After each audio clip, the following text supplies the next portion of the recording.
The Constitution of India. Part 5, The Union. Chapter 5, Comptroller and Auditor-General of India.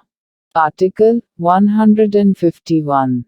Audit Reports. 1. The reports of the Comptroller and Auditor-General of India, relating to the accounts of the Union, shall be submitted to the President, who shall cause them to be laid before each House of Parliament.